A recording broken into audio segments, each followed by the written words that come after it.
είναι ότι ήρθαμε χωρίς να μας το επιβάλλει κανείς εδώ πέρα και ήρθαμε γιατί πιστεύουμε σε ένα σκοπό.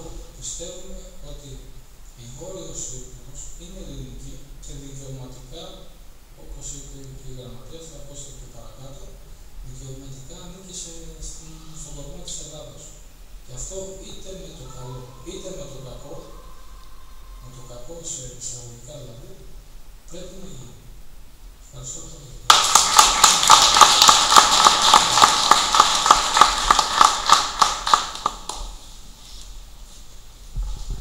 Ευχαριστούμε τον κύριο Ιωαννίδη και ελπίζουμε στα άμεσα σχέδια της πατριωτικής και του Ιερουλόχου να είναι κάποια επίσκεψη στην Βόρειο Ήπειρο. Θα ακολουθήσει ο κύριος Γενιάς, Γενικός Γραμματέας του Συλλόγου, Ιερός Λόγος με θέμα τη σημερινή κατάσταση στη Βόρεια Ήπειρο.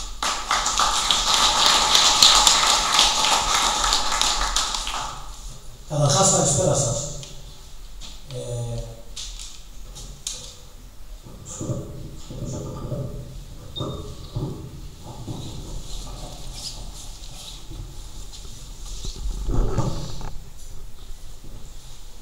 Μια είδηση της τελευταίας στιγμής. Είχαμε μια σύλληψη στη Χιμάρα ενός Έλληνα που έδινε φυλάδια υπέρ της αυτονομίας σήμερα το μεσημέρι.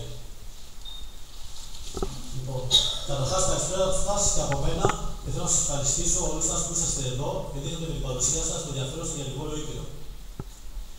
Συνοψίζοντας λοιπόν αυτά που έχουν λεχθεί, θα πρέπει όλοι μας να ξέρουμε, φεύγοντας από εδώ, ότι κάθε αναφορά προς την Βόρειο Ήπειρο είναι λόγος για μια ελληνική περιοχή που από αρχαιοτά των χρόνων ζούσαν Έλληνες και η οποία, αν και ελευθερώθηκε 3 φορές, τελικά δωρήθηκε από τις μεγάλες δυνάμεις στο νεοσύστατο αλβανικό κράτος.